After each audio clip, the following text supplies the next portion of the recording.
first time ever. Hear you loud and clearly. And it was going place. That stuff's great. But the game is not a roguelike. Boomer shooter. Bang. Hello, this is John St. John, and you're listening to KEEP in the Keep, bringing you all the hits from the finest in the world of gaming and entertainment. Now sit back and relax as the drowned god Cthulhu lulls your mind with the tastiest talk in town.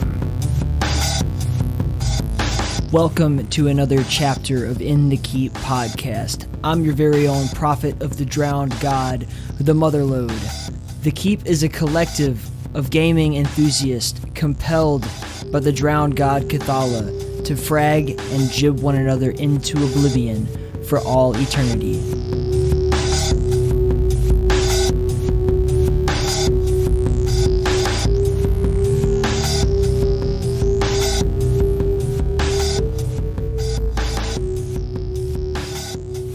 Zach Murphy is our guest today. Welcome, brother. How are you doing? I'm doing good. How are you? It's been a weird day. So I woke up. Actually, I had a doctor's appointment yesterday, and I work like night shift. I think I told you that. So I had a doctor's appointment in the middle of the fucking day, and so I told my bosses like I'm not going to show up until like probably 11 o'clock. At night. I have to sleep. Like if I don't sleep, I'll be useless to you. So when I wake up, my wife tells me that one of her coworkers that she was like standing right next to a couple of days ago just let everyone know that they tested positive for COVID. So then I had to I was still going to go like to my work center, but when I got there, I just like pulled my bosses up front and I was like, "Listen, this is going on. I don't think you're going to want me here." And they're like, "Go home." So I've just been sitting on my ass watching Star Trek for 9 hours now. You're living every nerd's dream. I know.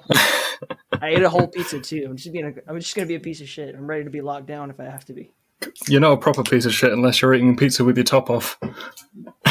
Or pizza rolls. I mean, you guys have that in the UK? We don't, but I'll happily try one if I'm ever over there. They're awful, man. They're just like the ultimate garbage food. Sometimes that's the best. That's exactly what you need, though. It's like a tiny Hot Pocket. We don't even have those over here. If you're like a stoner, you blaze up and then you eat like 120 of them at a time. and then you just sit on the toilet and cry. Sounds like half of my days as is. So how did you get to this point where you're at right now? What was your journey from being a twinkle in your father's eye to being a writer for E1M1 Magazine? There's got to be an in-between in that story somewhere. I mean, there's plenty of in-between. Like, I grew up doing like weird Gollum impressions and stuff like that, like any normal child. And then I got this job in a high-end furniture store, but it was inside a really kind of low-end DIY store. It was like a concession. So we'd get like 1 or 2 customers a day, and it would be just me working the shift the entire day. And I just got so bored just standing there that I would just stand there at the PC and just write articles. And at the time I was working for this site for free, doing stuff like, my top 5 PS3 games and things like that. And then eventually I stopped that, joined up with another site covering old mobile games. And then from there, they shut their doors, so I decided to make E1M1. And now, ta-da! Let's back this horse up a little bit. Sure. So you were reviewing old mobile games. I had to find a niche somewhere. It turns out the niche was a little too niche. I'd get like 5 or 6 people that would come and they'd read it and they'd be like, "Oh yeah, that sounds cool, but I'm never going to play it." Is that work that you like took pride in? I'm curious about that feel. It's because mobile gaming is such like, I don't know why. It's like you have to be hushed tones and talk secretly about it or some shit around the PC gaming people, or just it's like a hugely popular thing that like apparently 90% of the world does, but no one talks about it. It's a very private thing.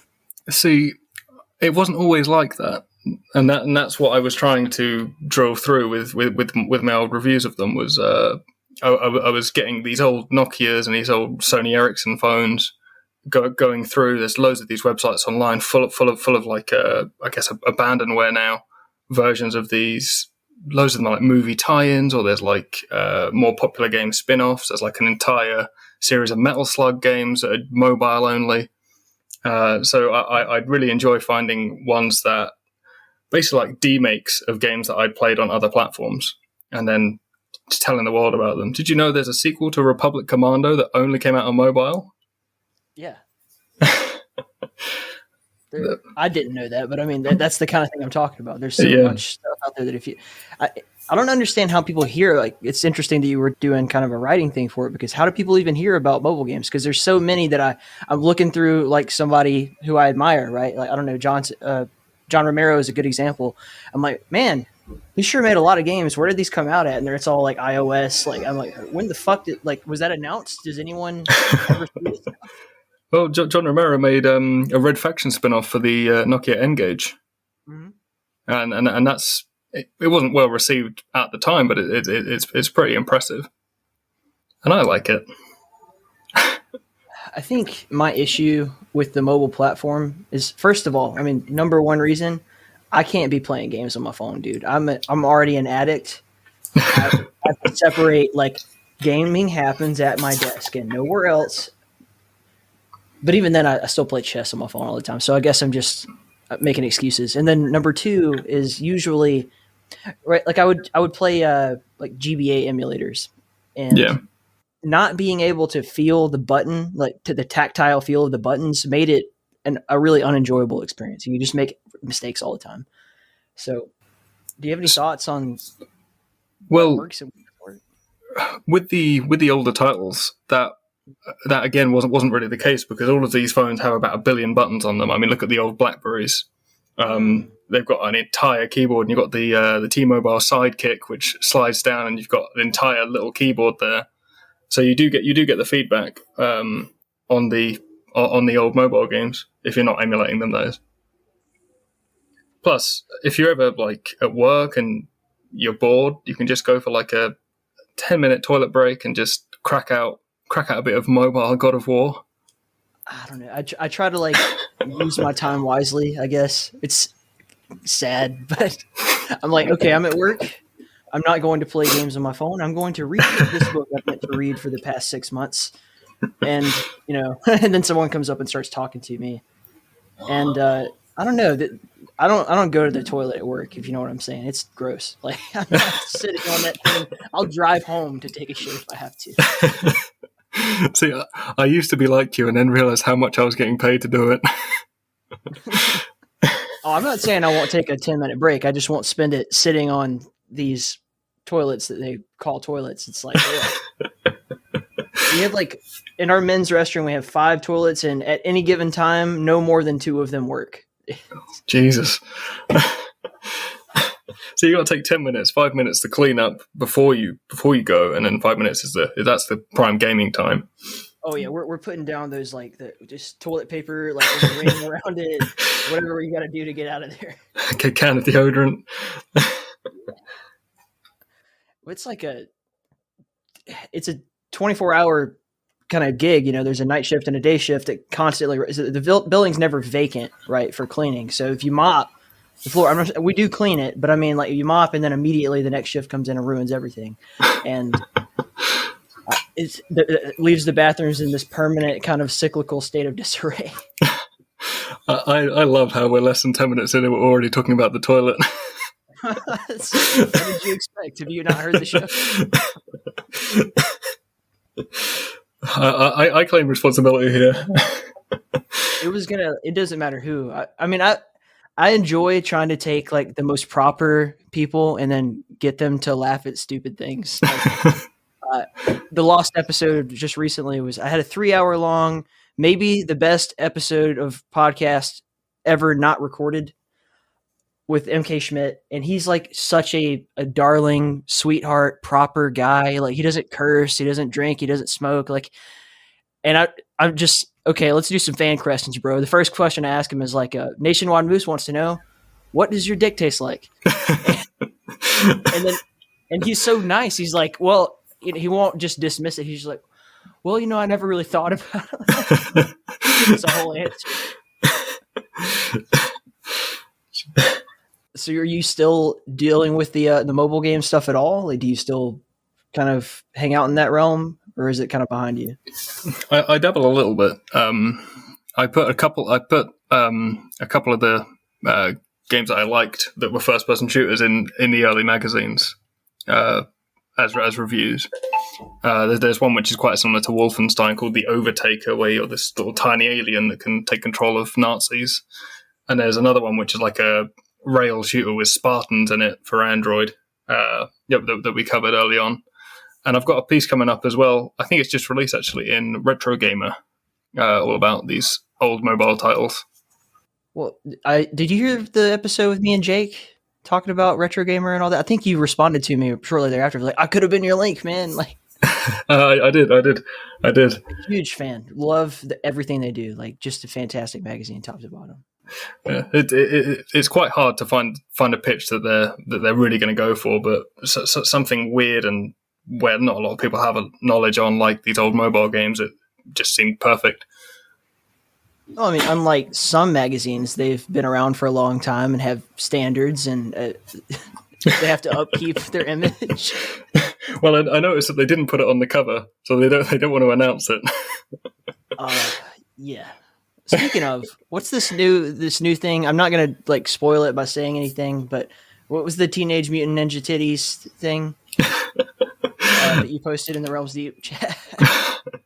Okay, so there's no turtles in it, to the best of my knowledge. I haven't completed it yet, but it's this game called Suffer, made by Anarchy Softworks, and it's going to be we've got a piece of art commissioned, which is going to be the front cover of our bonus issue.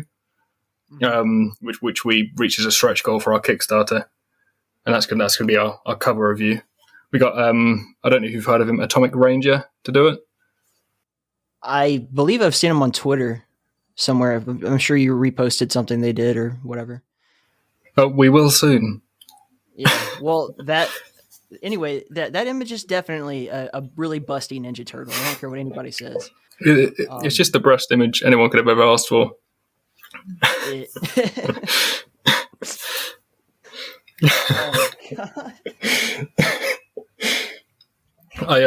I did specifically ask when we were first giving him references. I said, I know the character has boobs, but don't make the nipples massive. We want Nipples are not what's massive. So yeah, we didn't want it to be proper lewd artwork. We wanted everyone to be able to actually look at it and keep a straight face. Yeah. I'm not going to get on the simp train because I'm not on it, but I do wonder sometimes when people make shit like let's take Head On, for example. That's a woman. Like, that looks like a real woman that I want to like have alien space sex with.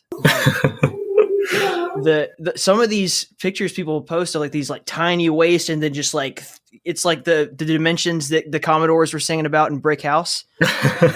You know what I'm saying? Like, just I do.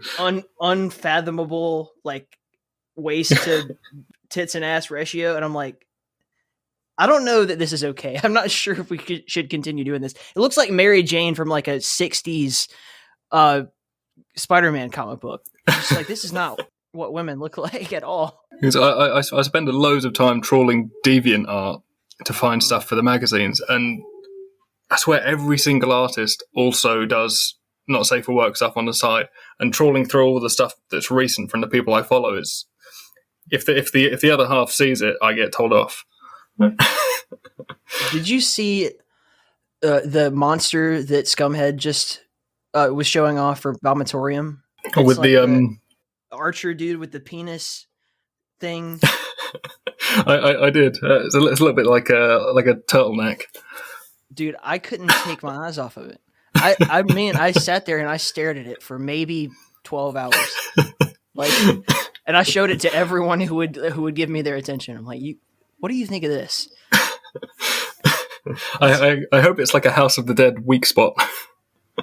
That kid has some serious issues that he needs to see a psychologist about. We may have to lock him up. Well, it really puts the vomit in vomitorium. I mean, he warned us. He told me when because I messaged him. I'm like, what the fuck is that? And he's just like, I warned you. The name of the game is Vomitorium. Like, this is not going to be okay. Like, I don't know, man. There's so many cool titles, and that's kind of, I guess, a good segue for you. Is I mentioned this to Jake, but once you got into the Realms Deep Discord, I was like, I'm not going to be doing this job anymore. There's someone else who knows so much more about boomer shooters than I do. I'm ready for our attitude or rivalry. Yes, let's do it. I'm really good at talking shit. So, go ahead. Try. Yeah, I'll give you a mother load. Oh, fuck. You're not going to make it. You just stick to writing. And not writing insults. My all-time favorite wrestling like moment like that was when Chris Jericho debuted on Raw. He comes out like it's the Y2J countdown clock, and he comes out and he just like cuts like a 10-minute long promo, like, and he interrupts The Rock, and then The Rock chimes in and he's just like, I'm sorry, what did you say your name was? And then Jericho responds and he's just like, I said my name, and The Rock is like, it doesn't matter what your name is, and the crowd goes fucking wild. It was like the best. I've recently started rewatching a bunch of it, starting at the Attitude Era, because I grew up in, well, I was born in '96. I missed a lot of the like prime Attitude Era. I had a couple of years, probably early 2000s, where I was really into it, and then my dad got rid of the TV channel that showed it. Yeah. So my exposure was basically every single action figure I could ever get my hands on. So I've decided to go back and get that hit of nostalgia the whole way through. I grew up 100% all in on wrestling. Everybody it's Alabama, so we're all a bunch of ignorant rednecks, and we just love wrestling, and that's how it is. But at some point, I did a power bomb or something to my brother on the trampoline, and his head got caught like between the springs. Oh God! And my stepdad was like, "No more wrestling. Wrestling is not welcome in this house anymore." And that lasted until I was probably, I don't know, 16, before I just had the balls to just have it on TV when he came home from work. And I was just like, look, I'm old enough now that you're not going to police what I can watch on TV. You gotta go. That's got to go. It's a dumb rule. How did we derail? I asked you a question and then we derailed to wrestling like immediately. This is great. I think we were talking about upcoming FPS games. Well, yeah, I'm really curious about what does your day look like? Just because it seems like you don't do anything other than constantly figure out what all the hot new things in retro boomer shooters are. Because you appear to have a knowledge so far beyond anything that I knew could possibly exist. What is your reach? Where are your sources? How do you have the time? Well, some people have a morning ritual where they'll kind of like wash their face, brush their teeth, whatnot. I have multiple saved links on itch, multiple followed hashtags on Twitter, multiple Steam bots letting me know when demos drop, new listings are made, when new games come out. I have an account on VK, which is like the Russian social media, and I'm in loads of different FPS communities on there and on Facebook as well. So my morning ritual is basically wash my face, brush my teeth, get on the computer and find them all, check everything that's most recent. In that time frame, when do you make love to your wife? Oh, she says, she turns and she says to me, no one's as good at finding boomer shooters as you. And it's just panties drop. Oh my God. If she listens to this is 100% not a fact. I'm sure she would be more than happy to clarify if you asked. I don't know, man. It's like crazy because I don't understand how you could possibly care so much. I just don't have the bandwidth, like the brain bandwidth to do that all the time. I basically gave up on other genres. Yeah. People ask me how do you get all these amazing guests on your podcast? I'm like, I don't plan it at all. There's some people that I'll be like, I'm definitely going to make plans to talk to that person. but it's just kind of like if I'm sitting there and I see something that I like, I'm just like, oh yeah, I'll hit that guy up.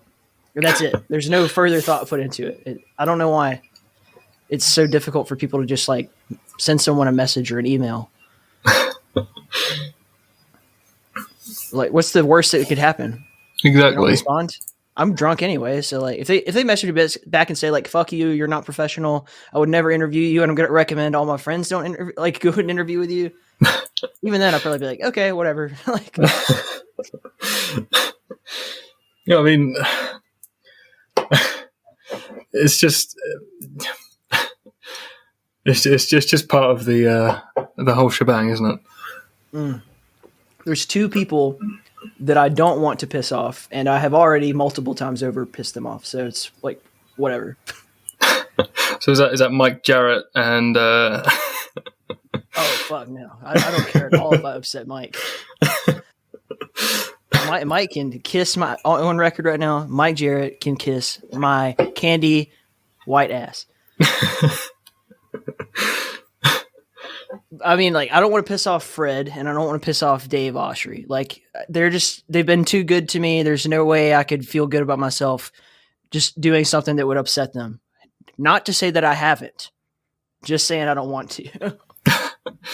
I mean, I don't think I've managed to yet, but touch wood. Well, you're not me. I just have a way of getting myself into trouble. There's the first time that the first day that Graven was like publicly, the demo was out. Me and Chris got drunk on stream, and we were talking, and he told me something about like, I don't know, Fred didn't address this issue or whatever. And I was just like, I don't know why. I was just, had a couple too many drinks, and I'm like, fuck it. I'm going to message Fred right now and give him a piece of my mind. And then the next day, Chris is like, I'm like, hey man, how are you? And he's like, dude, I'm lucky to still have a job thanks to you. Bloody hell. Dude, I didn't mean anything by it. Graven is absolutely brilliant though. I've really enjoyed playing through the demo. I really, really like it, man. It checks all the boxes. But what's interesting is like I didn't think about this beforehand. Everybody that I know who's like really into speed running, because I typically play like a certain kind of game. Sure. I don't watch speed runs of anything except like King Dime and shit like that. So for me, like speed runs take place in my mind in like linear games where you like a Doom level where you just rush through as quickly as possible. And apparently Graven is like amazing for speed running because you don't have to go in linear routes. Like you have to find different ways to accomplish the task, moving in a overall fast direction, which I'd never considered. No, me either. I don't know. It's really cool though, man. And I just like the aesthetic of it, man. I love right off the bat, they're pissing off Civi with an immediate sewer level. Good on them. Well, I mean, I was talking to Nick from 3D Realms earlier, and I was just saying like there's so many boomer shooters that are coming out at the moment, and a lot of them very much feel like games. But when you're playing Graven, you feel like you're in that world. The world building is incredible. I gotta wonder though, like, when is this the boomer shooter boom or whatever you want to call it? When is it gonna like taper off? Because it can't. I don't know. This arc we're having right now, it has a trajectory that ends in termination at some point. And then I sure hope not. I mean, I hope not too. But I mean, there'll always be like that core audience. But is that core audience going to be demanding as much content as coming out right now because it's flooded? I mean, you're an extreme example of someone who tries to keep up with everything. Like, there's too many things. Every single day, I see a tweet about some new awesome looking game that I was totally unaware of. I'm like, how could I not? Like, I thought I knew. I thought things couldn't happen in this community without me hearing about it. But I'm not the Constable Odo from fucking Deep Space Nine, so I guess I don't know everything that goes on. You're lucky for you. It's only one. Even today, this morning, I found 4 new FPS games to check out, and I say that half of them look somewhat decent. There's one of them that I found. I don't want to rag on a game too much, but it's called Assault, but the L is an exclamation mark, and it's just landed on Steam. It marketing itself as a defense first-person rail shooter inspired by rail shooters of the 90s, and I don't know if there's a way for me to even explain it, but it just looks so meshed together and in bad. And it's so hard sifting through all that, trying so many demos kind of every day to find the stuff that we want to actually put inside the magazine. So finding one a day, that would be much easier. That's what's terrible is because everything, generally looks really good. Like when you see the screenshots and you see like the plans and all that, like, I mean, there are some that I'm just like, that's not going to work out. And then I'm usually wrong. So can't bet on those odds. But I mean, ostensibly most things suck and I don't know how to sift through them. So I just kind of wait and see what's good. And then I put my time into it. A great way to find out would be, I don't know if we've told you that we run this magazine. Let's see. Let me check my notes real quick. Yeah, it looks like you wrote for Retro Gamer Magazine. They were publishing something of yours. Yeah, and the Barbie Monthly. Is that real? Is that a thing? I don't know. If it's not, I'm going to snatch that right up. Who owns Barbie? Hasbro? Mattel, I think. Oh, Mattel. That makes more sense. Yeah. They're not going to work with us. We curse too much. They won't even let WWE curse anymore. It's terrible. Ooh, there went our Mattel sponsorship, by the way. That's not going to happen now. Ah, damn it. When I was watching through the Attitude Era the other day, to bring it back ever so briefly, they bleeped out DX saying suck it, but they kept in Stone Cold saying bitch. I know, right? Isn't that weird? It just doesn't make any sense. Or they'll bleep out hole but not ass, like when you say asshole. I'm just like, what is going on here? Well, objectively, the hole is worse. Yeah. It's like my favorite was, have you seen the South Park episode where it's like they say shit on TV for the first time? Yeah, I haven't. Okay, so essentially, like within the show, there's some kind of cop drama or whatever that's on TV, and they're like advertising that they're going to say shit on TV, and it's never been done before. And meanwhile, as they're doing out South Park themselves, they're out loud saying the word shit, and then they have a counter in the corner counting every time they say it. And they're playing around with the censors because what they realized, and like Mr. Garrison spells it out as they're going, is that you can say shit if you're using it as an expletive, but you can't say shit if you're using it to describe actual shit. Which is, what is the logic of this? Who came up with that rule? Like, I don't know. Like, the expletive is what makes it bad. Otherwise, it's not bad. Like if you're saying, I don't know, fuck, like out loud when you stub your toe, that's when it's a curse word. But if you're saying, I want to fuck you with your permission, ma'am or sir, I feel like that's a polite thing to say. So then it's not an expletive. It's not a curse word. I don't understand. I'll never understand censorship. I mean, it is polite, especially where you add the sir there. Well, with the question, you don't say I want to, like, you don't walk up to someone in a bar and be like, hey, I just want to let you know that I want to fuck you, and then walk away. You show them some politeness. Exactly. May I? Yes. Would it be okay with you, knowing that I desire this, that I perhaps continue to pursue this desire that I have that involves you? I'm looking forward to the research stats on that one. I feel like it definitely works better to ask. Always better to not assume. I don't want to even test that one. I have no data on the other way around. I just, watching what other people do, I think I've learned not to do that. It's from playing Super Seducer. Ooh. What's the other one? Leisure Suit Larry. Only the best games, huh? Duke Nukem, I mean, he didn't really ask anybody anything. He's just like, And they H just kind of Doom. flocked towards him.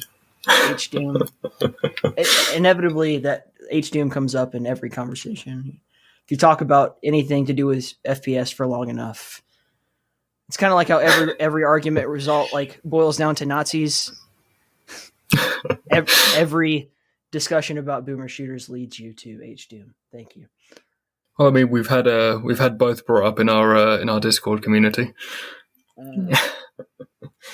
People do want us to cover it in the magazine. I just don't think a spread would look that great. I mean, you're gonna put Teenage Mutant Ninja Titties on the cover. You might as well put H Doom on the cover. But there are no nipples. That's censorship right there. You're in the UK. Like, they don't censor nipples in magazines, do they? I'm not sure. I haven't bought a top shelf magazine. I bet you E1M1 would sell better if it were in the porno section. We need to get it onto store shelves first. Yeah, like when you go to the bookstore and they've got that like shelf that's behind the counter, and it's E1M1. You're like, oh, what's that? Like, they probably won't subscribe, but they'll at least buy a copy the initial time. Well, I mean, you've seen the back of our issues as well when we've got the icon of cheeks. What if you like worked out a deal with Hustler to just like couple E1M1 like in the sleeve? Oh, I think that would be perfect. Same audience. Yeah, it's just nerdy geeks who like don't go out and actually talk to women or have the internet. I have never understood how these magazines stay alive in 2021. Not our one, that one. It's like collectors. Like, there are people like connoisseur collectors of like Playboy magazine for real. They really care about whether she likes to play tennis or not. I'm going to go out on a limb here and say, from my very limited experience reading Playboy, which was when I was a teenager and my friend's dad had a bunch of them, I can say with relative certainty that the articles are far more interesting than just tit pics in that particular magazine. So you're saying you read it for the plot? I mean, there were some good articles in there, and they had nothing to do with porn. Like, it's just like it's like it's better than the New York Times to read, honestly. I don't know how it is today, but this is like back in, I don't know, 2013 or some shit. Probably before then. I would have been 18. No, it had to be before that. 2010, we'll say. Like, around that era, I'd say Playboy, they were doing some good shit. And then they tried to do the whole like remove porn from it, and somehow that like ruined it. Like, that's not even the good part of the damn magazine. You don't need Playboy, you just need boy. Ooh. I don't think that's. You have to edit that out. I think what you were saying and what you said were two different things. I'm sure no one will like take it out of context and make a soundbite out of you saying that. I hope they do. So what are I mean, I know that you write a monthly publication. Well, I mean, it's not really monthly. How the fuck do you release these things? Is it just like Kickstarter and then bang 3 issues for you guys every time, or? Yeah, we thought about monthly at first. We even thought about digital at first, but it made more sense for us to do like a massive batch all at once, because first off, it's cheaper if we print all at the same time. It's cheaper if we send all at the same time, and it's more enticing on the Kickstarter that they get 3 issues rather than 1, or in this new case, 4 issues because of the bonus issue. But doing it kind of even quarterly is a bit weird. There's a tax thing if we earn a certain amount of profit each year. So we're just trying to do 2 to 3 Kickstarters a year and then just spread them out on when we feel like we can get the work done. Are you guys turning a profit on this, or is it strictly just a passion thing for you? We're getting a little bit. We're not getting enough to like quit our day jobs or anything, but getting enough to pay our writers and pay us a little bit as well. Dude, I want there to be E1M1 podcast. I think that would definitely be the route to go. You already have Jake the Voice. You don't need to like find a charismatic host, and then you could be the well, I guess he would be the straight man, and then you'd be the funny guy, and then I'm also a straight man. no, I mean the comedy straight man. Damn it, this guy! I can't say anything to you without you twisting my words. So you guys put out a Twitter poll, like, because I guess I don't know. I think you had already been thinking about it, obviously, but I was. We have been, yeah. You're fucking dumb if you don't do this. Like, it's definitely going to be a much bigger revenue stream that you can deliver much more quickly to promote the magazine, and it'll probably take off and eclipse everything I do over here, and then I can quit. I don't have to feel responsible for this crap anymore. We never want to encroach on your space. You are the mother load. We would be like the brother load.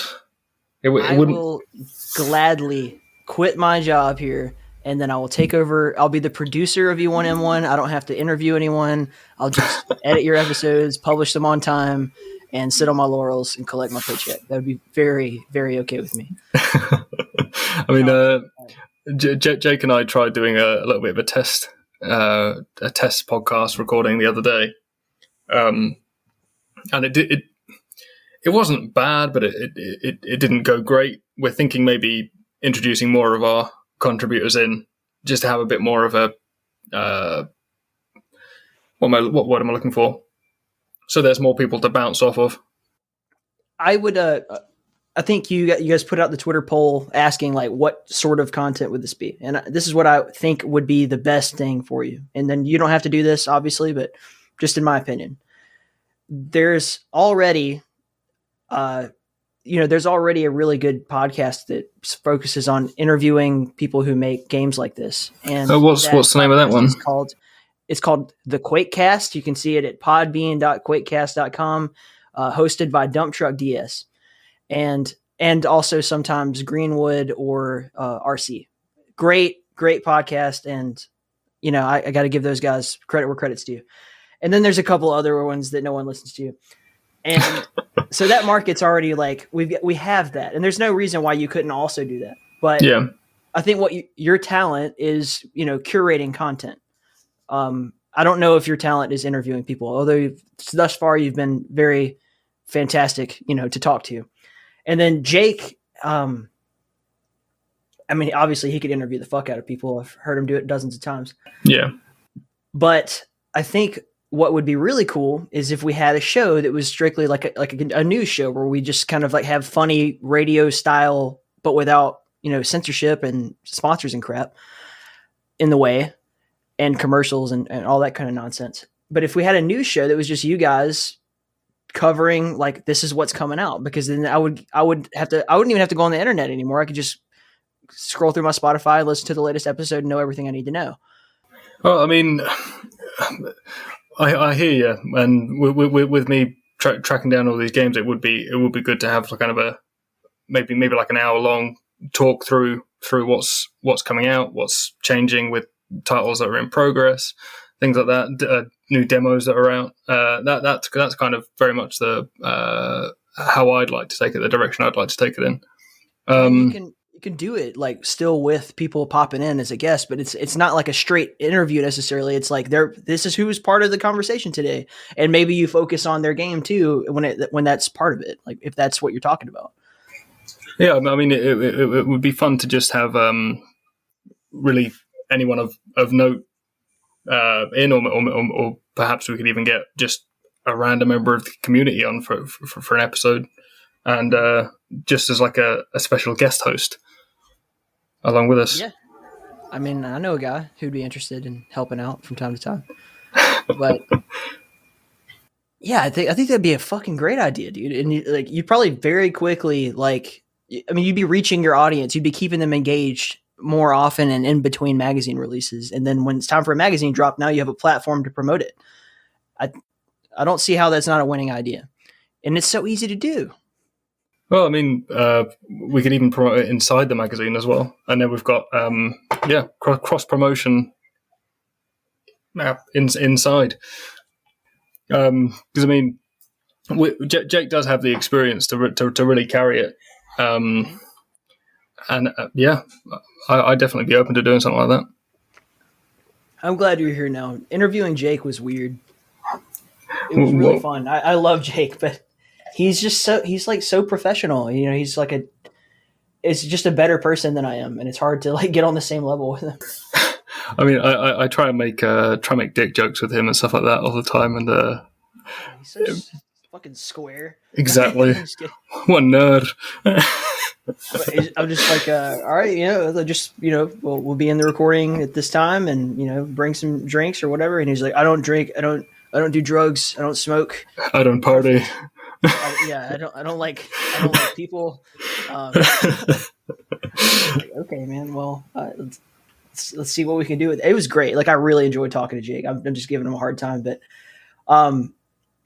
he really is just a better person than me. So I just kind of felt like he's judging me the whole time, to be honest with you. Like, I just feel like he's better than me and he knows it, and I just look like an asshole. Early on with our first Kickstarter, when we first had the Discord going, people were joining and saying, "Oh, what kind of stretch goals can we expect next?" And I found this hat of dicks on Google Images, and I put our logo on it and was like, "Well, how would you guys feel about this E1M1 dick hat?" And he was just like, he was very against the idea of a dick hat, so I photoshopped it onto him. Speaking of, have you seen the latest releases in Running with Scissors merchandise store? I have not. Just to further illustrate what a perverted, disgusting piece of garbage that Mike J is, Crotchy now has a new companion that you can, get. It's like part of the Wednesday update. So we have Crotchy, and now we also have Cunny, who is a talking vagina. Oh, wow. Voiced by Mrs. Jarrett. No, I know Jake's really into his really into the Postal series and all kind of. I think he's in it now. Yeah, he did some voice acting for Wednesday. There's a character in there he plays.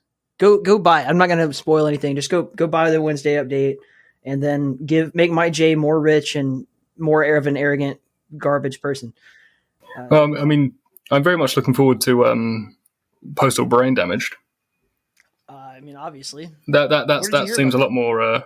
Where did I hear about that? Oh, that would be at Realms Deep 2020. Man. The brave hero who went and acquired that demo for the or that a trailer, I should say. I was rewatching it the other day, actually. The whole thing, not just the bit with you. I'm not weirdly obsessed with you or anything. It's fine. I rewatch it all the time. Every time I have someone over, I'm like, "Did you know I was in a game trailer?" It's pretty cool. But yeah, at the time where Realms Deep actually showed live, I was at like a. I don't know if you guys have kebabs over there, but I was at a kebab restaurant. Generally, unless you live in like a major city, like Los Angeles probably has like a genuine kebab shop, but that's not like really a thing in the States. Like, well, I was chilling there, and I thought I'd be home so much sooner. So I was just kind of watching all the updates come up on my Twitter feed. So it was good to actually finally get a chance to just watch it uninterrupted. I mean, I watched it in bits before, but the other day was like a full day one watch.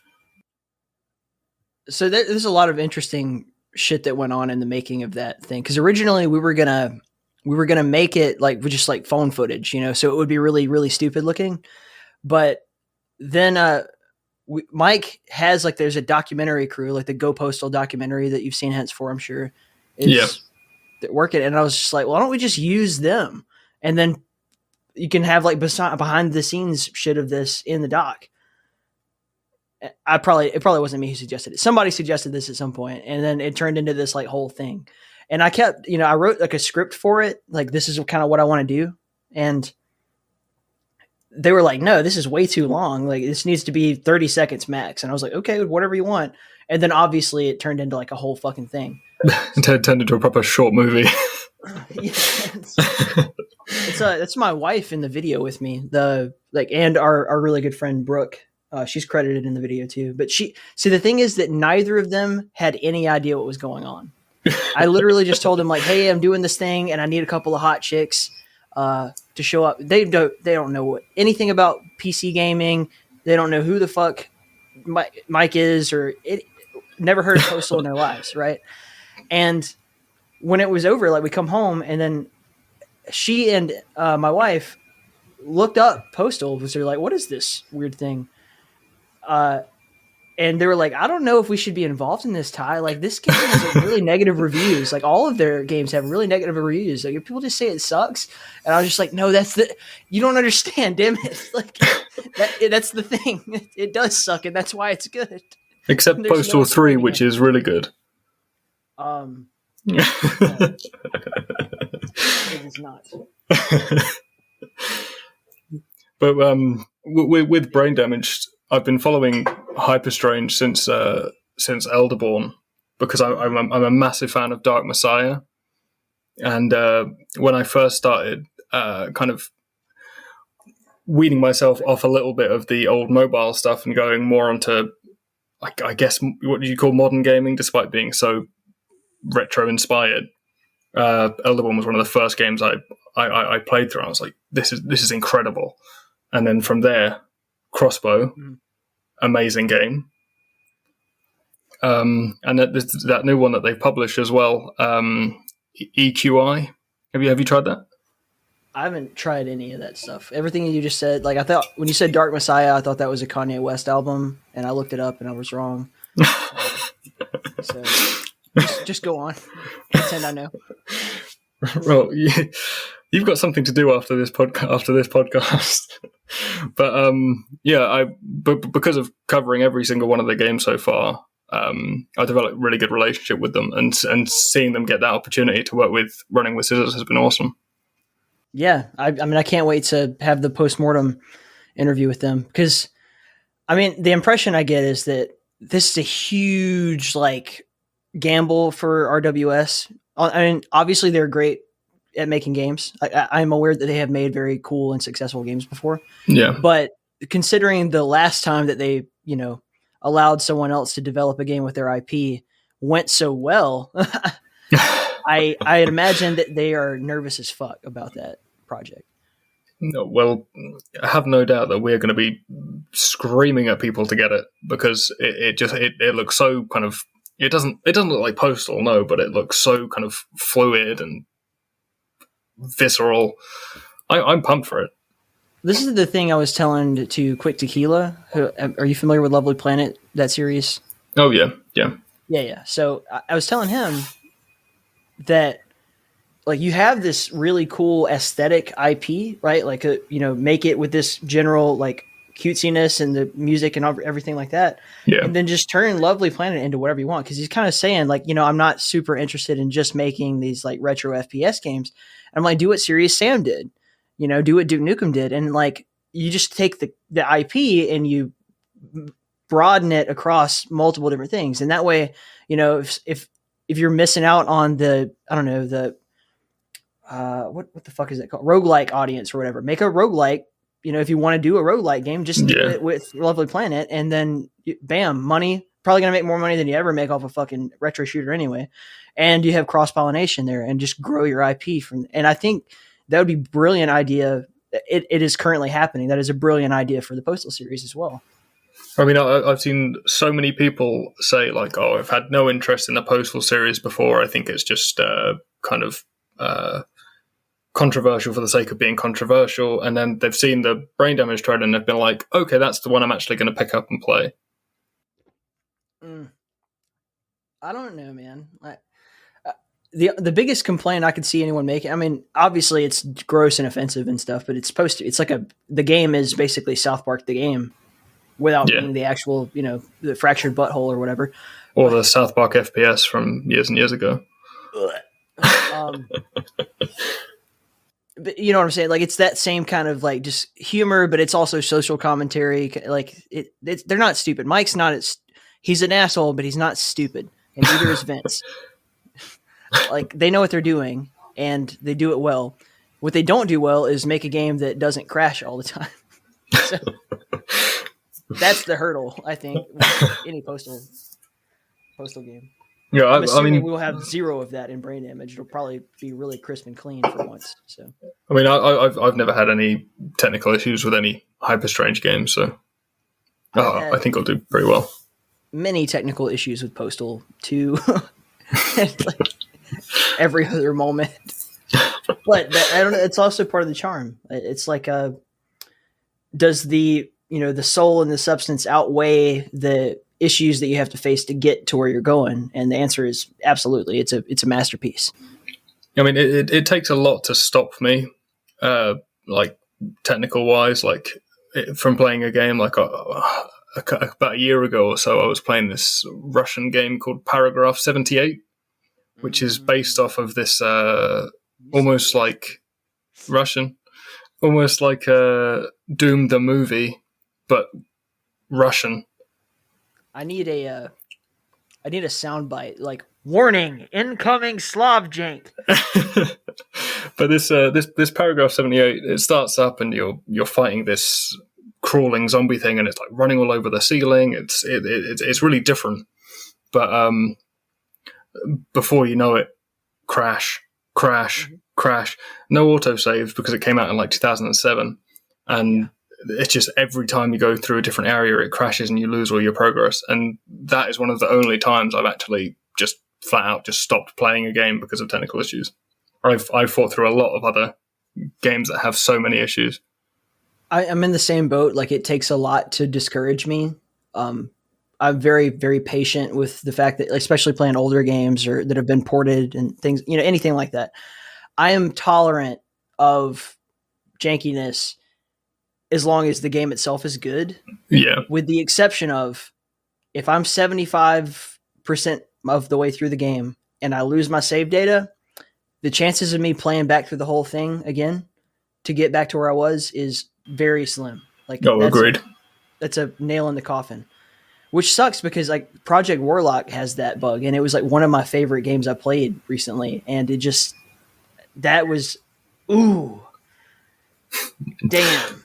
I don't know about this. I'm not doing that again. Well, speaking of Project Warlock, Super Rare Games have just brought it out on the Switch as well. I mean, so hopefully it doesn't crash on them. And hopefully it doesn't. But I'm excited to try and give it a go with a very different control scheme. I don't generally play FPS titles on console for obvious reasons. Like, it's not like I'm against it. I think it's a great idea. You should definitely put your game on every. If you have an opportunity to sell your product, you should do it 100%. Yeah. But I just don't. I don't enjoy it as much. Like, I get pissed off playing GoldenEye even these days. So. See, I grew up with basically only consoles. My neighbor across the road had a grandson, and on their PC upstairs they had I think it was Doom and Quake 2, and I wasn't allowed to play them because it was my neighbor's house. I'd just go over there and play them, and my parents wouldn't know. And that was kind of my first exposure to first-person shooters. But after that, basically for like a period of like probably 10 years, all I played was console games. So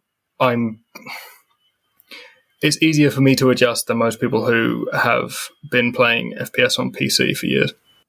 It's not an adjustment. It's like, I just don't enjoy, like, I don't see why I would play the same game over again on a console if I already have it available to me on PC. Now, there's a whole legion of people with money in their pocket out there who are only going to play it on console. And I think that we should definitely take their money. Like, no questions about it. Yeah.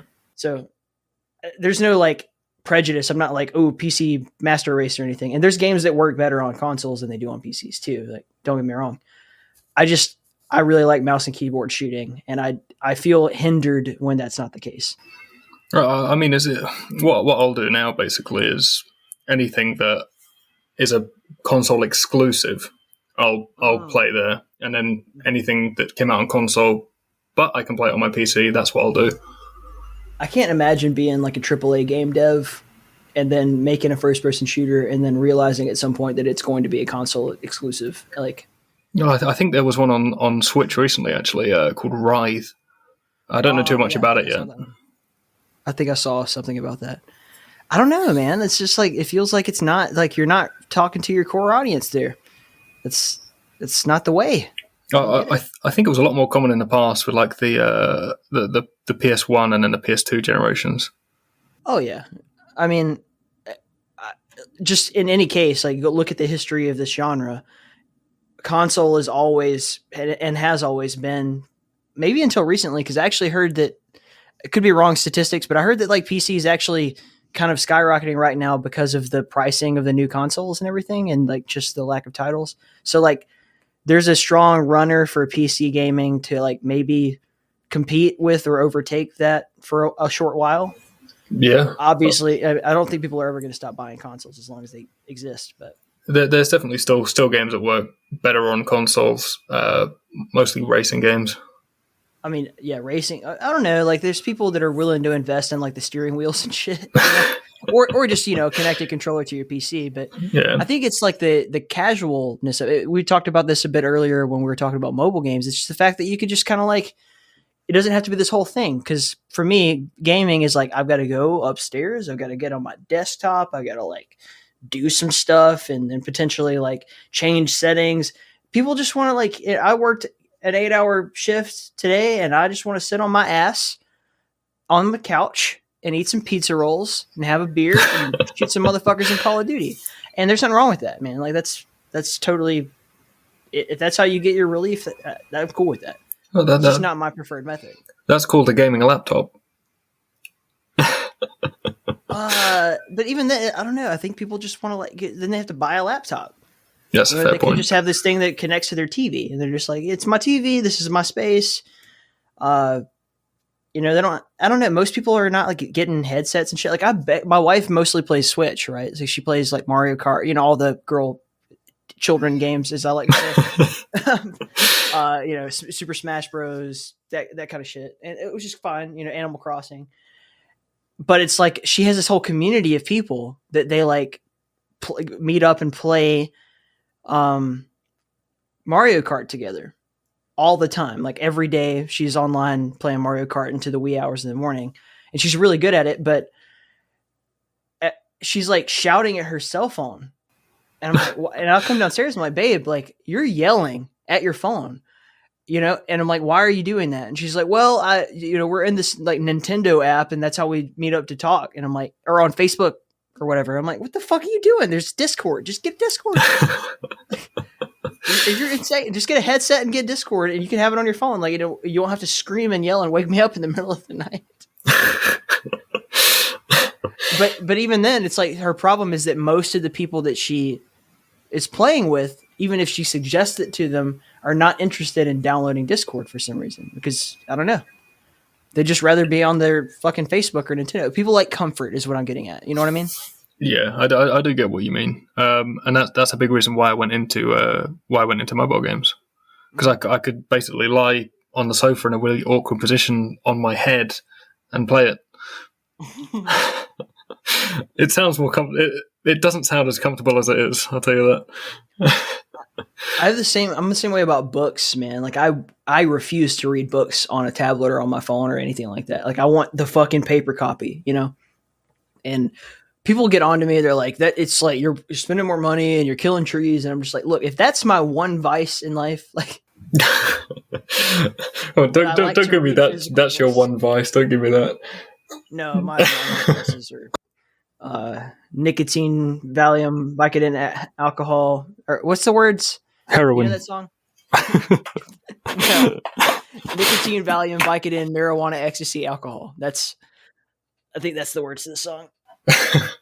So that sounds like a great song. It's Queens of the Stone Age, man. No, we're cracking open the beers now. I am. This podcast just got interesting. What did you say? You said you were having a boomer drink before this. Is that code for like Monster or something? Yeah, Monster. But not dicking about with the sugar-free ones here. See, I keep doing this. I'm going to get myself fired from Realms Deep, and you're going to take my place because I do not drink Monster. I never would. I like the coffee ones, like the Monster Javas. Like, oh, definitely not loaded with sugar. No? No. Coffee is great separately. Monster is great separately, but you don't mix them. It's like chili chocolate. I just think they taste good. Like they're disgustingly sugary and everything, but like they taste better too. I like coffee, but when I drink coffee, like I drink black coffee with nothing else in it. But I mean, like if I had to drink a Monster and I had to pick from the ones in the gas station, I'm definitely not going to get the ones that taste like fucking taurine and like whatever the fuck. Like those are disgusting to me. Sorry, Monster. Please sponsor my podcast. The best ones are the ones that as you drink, you can feel the little granules of sugar going down your tongue. Like Paula Dean. Just add a little bit of butter to this dish, baby. It helps it slide right through your arteries. So the sugary ones are the best. They rot your teeth and stop your heart at the same time. What's not to love? I went through a period at one point where I was trying to quit smoking cigarettes, and my decision, this is dumb teenager logic. I was like, every time I want a cigarette, I'm just going to drink an energy drink. Sounds fair. And it worked. That's the thing, is it totally worked. Because it conditioned me to associate the want for a cigarette with being in pain and terrified for my life. Wait, so each time you wanted a cigarette, you were having a whole can. Yeah, I was just, all right, we're gonna go buy some bangs or whatever the fuck those things are called, and I'll just swig them down, and we'll see what happens. And I mean, I didn't get a lot of sleep, but I wasn't smoking cigarettes for that duration of that period of time. I don't know whether to say congratulations or I'm sorry. I mean, I have like vapes now and shit. Like I'm never. I told my psychologist at some point, like I was like, "Well, how was your week?" Well, I kind of feel bad because I relapsed. I had really quit smoking for a long time, and then COVID hit, and then me and my wife both fell off the bandwagon because we quit together, and then we failed together again. And I was like, "Yeah." I started smoking again, or I started using nicotine again, I should say, because I don't really smoke, but. And then they're like, "Oh, how do you feel?" And I was like, "Well, used to be before I started seeing you, I would have said that I hate myself and I've made a huge mistake and I deserve to die. But now I realize that, it's okay to make a mistake, and I'll probably go through periods where I do and don't use nicotine. And as long as I don't hate myself for it, it's not a destructive thing." And then she was like, "You're graduated. Congratulations. You don't need therapy anymore. You're a better person." Well, I mean, it could be much worse. You could be having like chewing tobacco. I don't know. I've considered that too, but it's just so gross. Like, it's nasty. Everyone where I'm from uses that shit. Like, and I'm from Alabama, and so like my dad chewed tobacco, and this is the grossest thing, man. He would like buy either the short Coca-Cola bottles, you know what I'm talking about? Oh yeah. And he would use them as like his spit cup. Ugh. Well, at least he's using a cup. Well, this is the thing, is that, tobacco spit and Coca-Cola have the exact same color. Ugh. And little kid me is like, "Oh, I want to drink a Coke." And I just like, "Oh, that one's open." Like, oh, God. Disgusting. Disgusted. I'm going to throw up just thinking about it. Like, you basically made out with your dad. You have a way of taking a gross thing. You keep doing this. You turn something that's already gross into something even grosser. I like it. We should do one with you, me, and Jake, and we just try to make him throw up the whole time. I think it would be pretty easy, And we can pin him down and make him drink alcohol. I don't think that's a good thing to do, man. If he wants to be sober, I think he's doing just fine. Seems like he's got his life together for the most part. He is, but there's nothing wrong with a little beer pressure.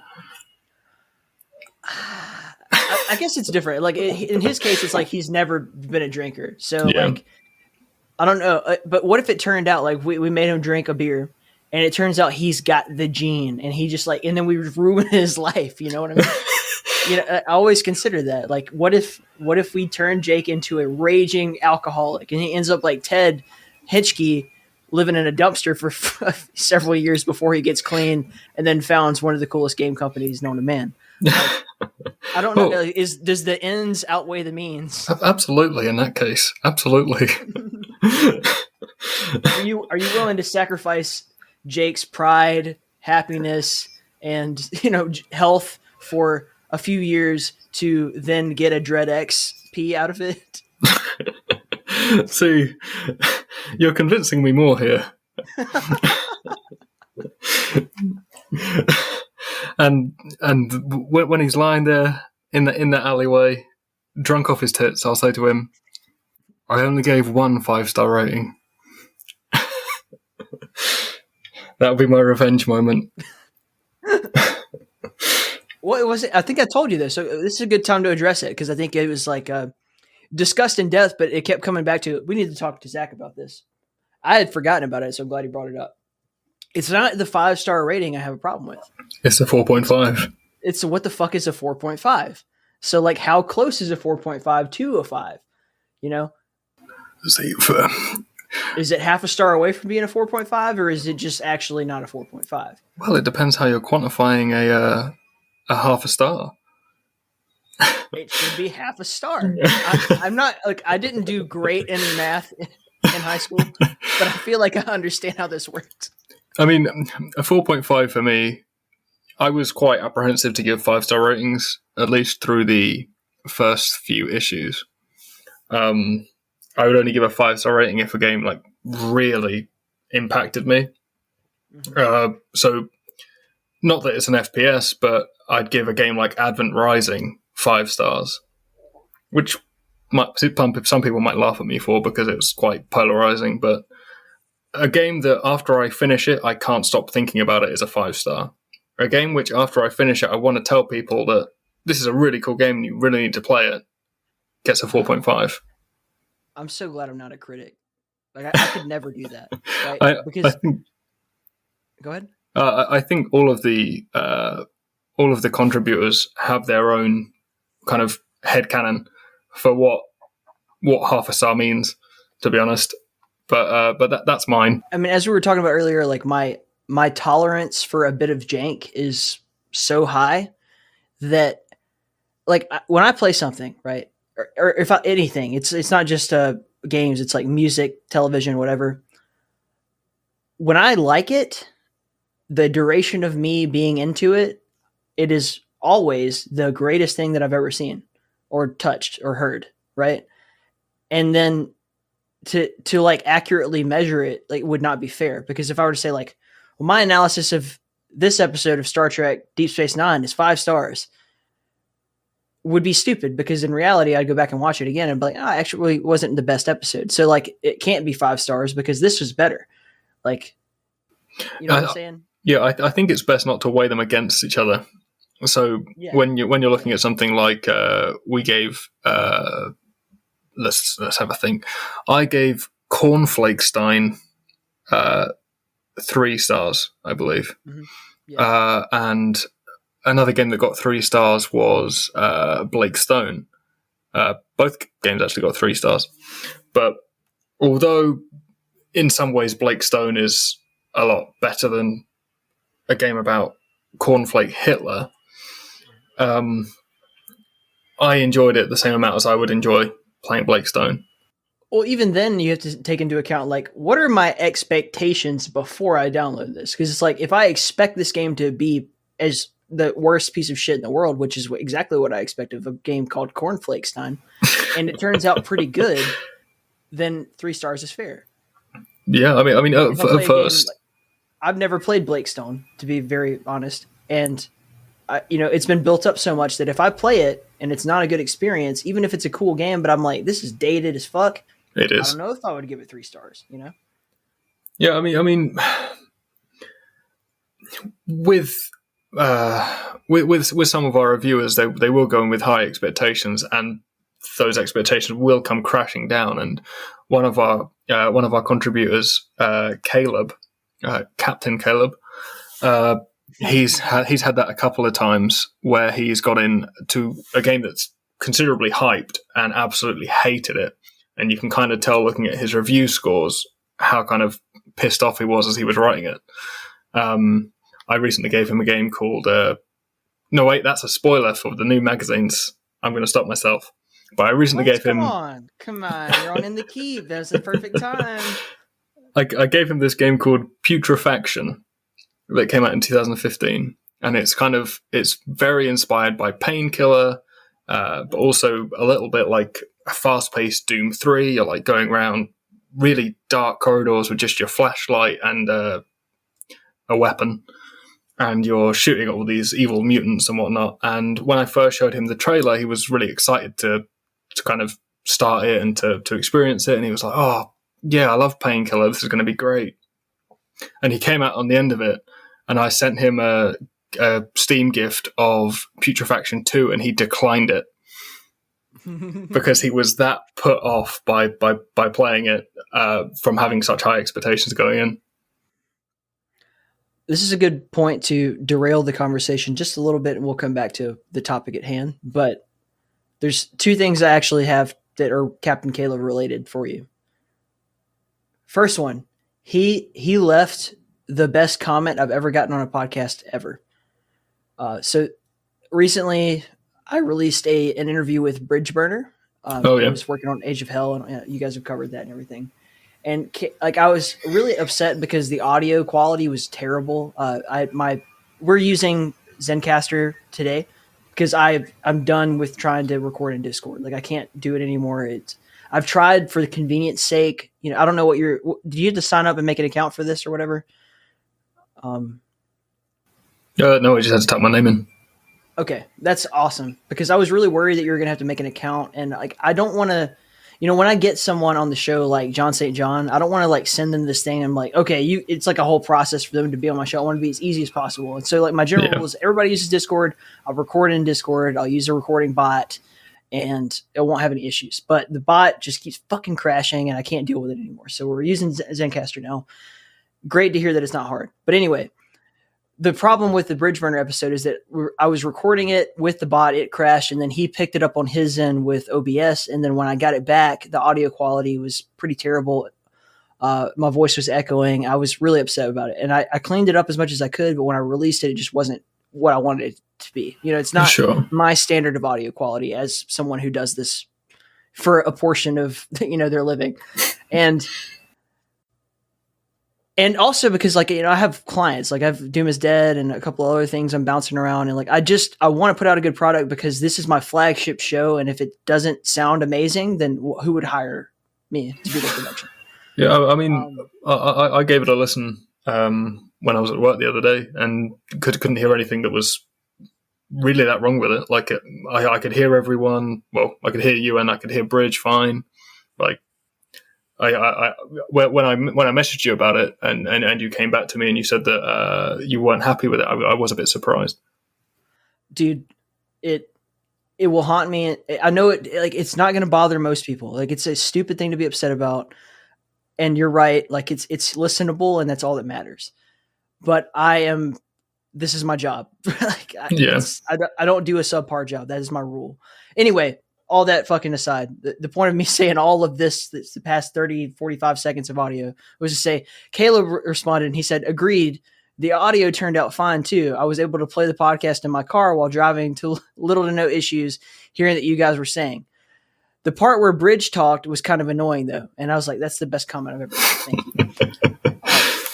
And then number two is that, so recently we've been introducing fan questions to my Patreon supporters and everything.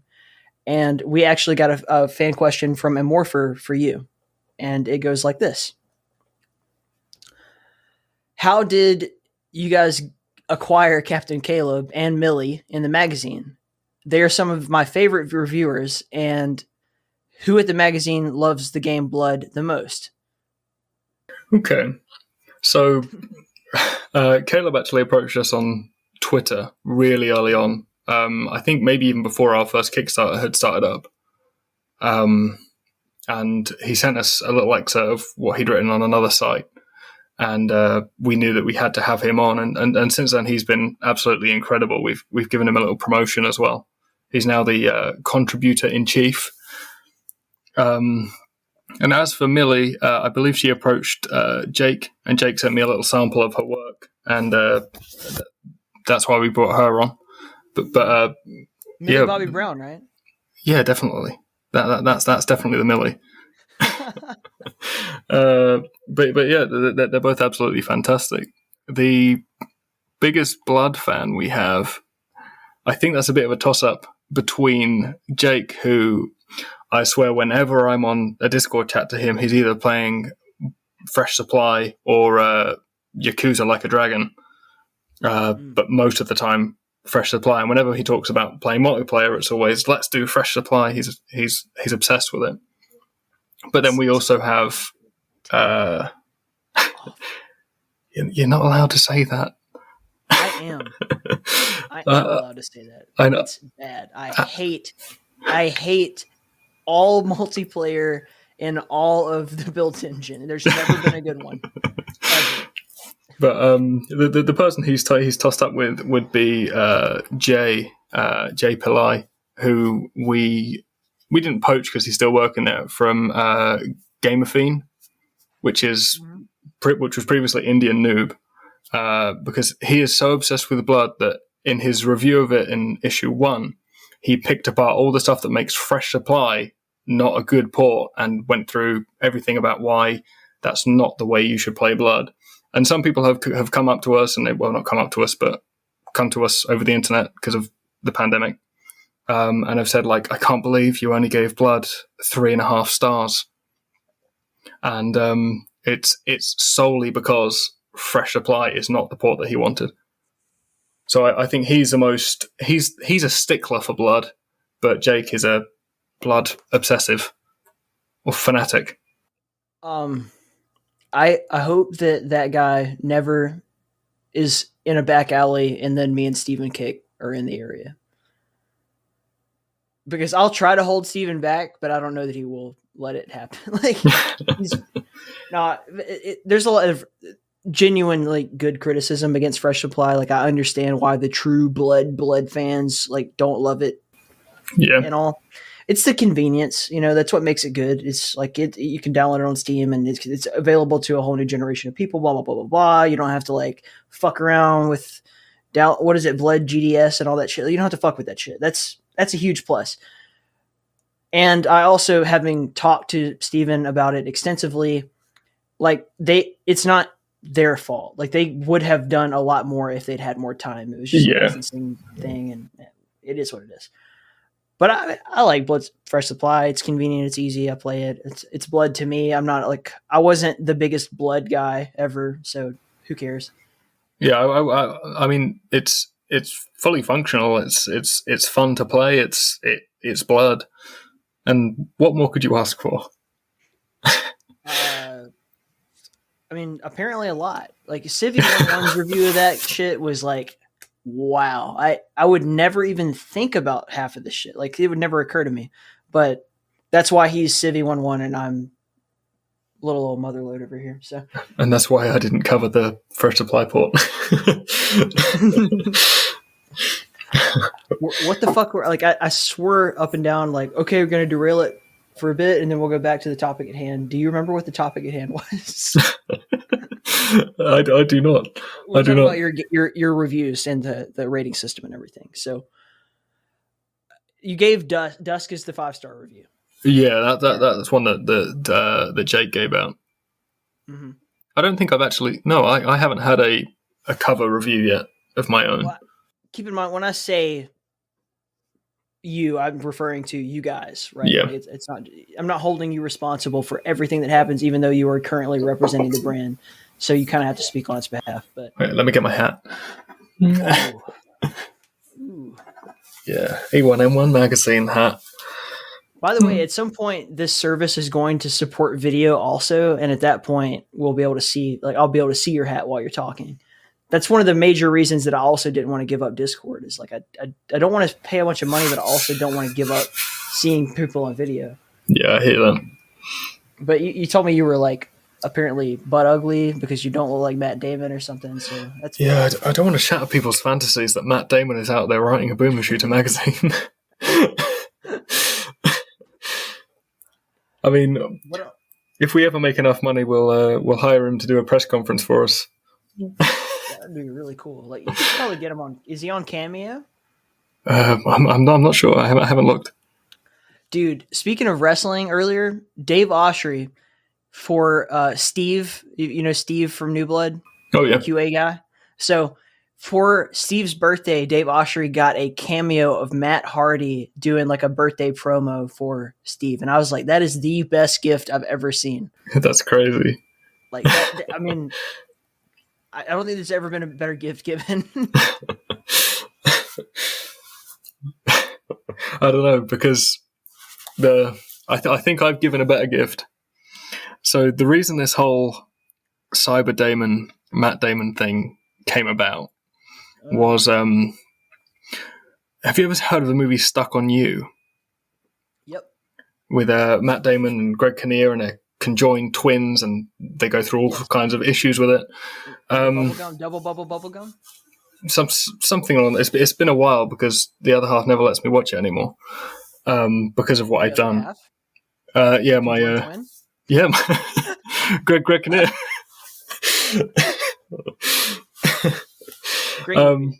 But the thing is, I don't think it's a great movie. I think it's horrendous. Really? I think it's been 10 years since I've seen it, to be honest. So it's so cheesy. The jokes are so flat, and it's aged about as well as Shallow Hal. I like Shallow Hal. That has not aged well. Come on.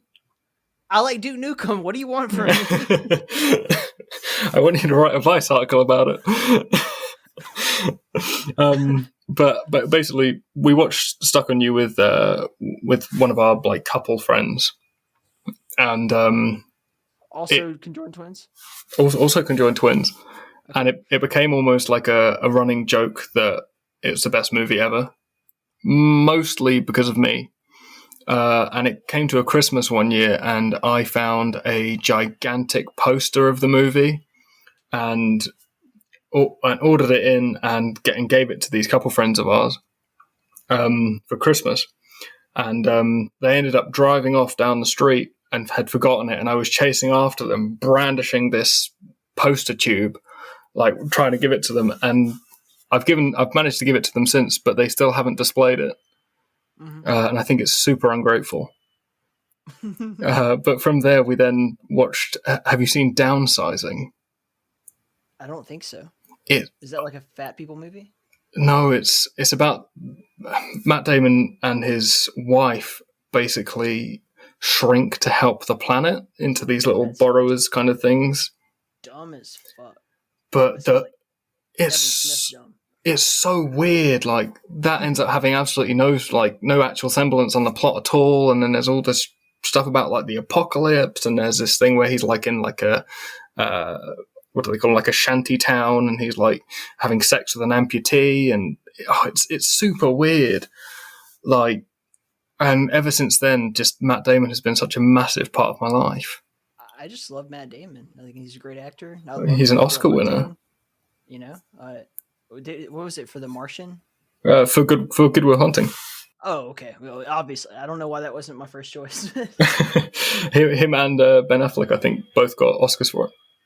Ben I think they wrote it. A fucking Oscar. I mean, he's not even the best Batman. That's Clooney. No, you're dumb. It's Robert Pattinson. God, Clooney had nipples. Pattinson's actually a good actor. There's so much about the Clooney Batman film that really stands out above the pack. Batman and Robin, or I think it's Batman and Robin. Yeah, it's the one with the Riddler, right? Where Jim Carrey plays the Riddler. I think that's Batman Forever.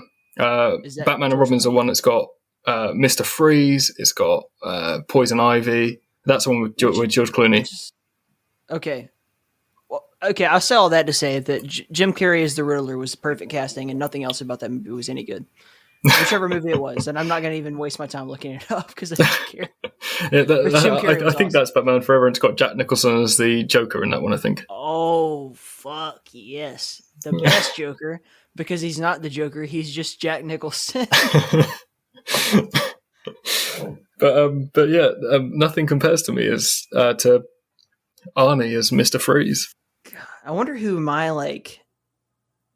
if I were to pick a celebrity actor to be my avatar, I don't know who I would choose.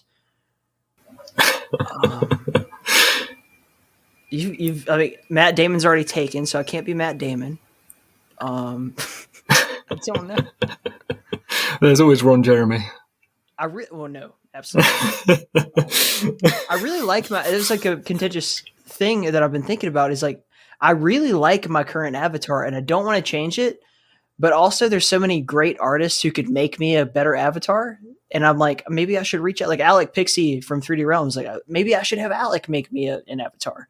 That would be dope. But then I think back and I'm like, I just really like this fucking Pumpkinhead guy from Dusk. Well, I mean, I looked at it earlier as we were chatting, and for the longest time, I haven't looked at it in detail, and I thought it was a pumpkin in a Ghostbusters outfit.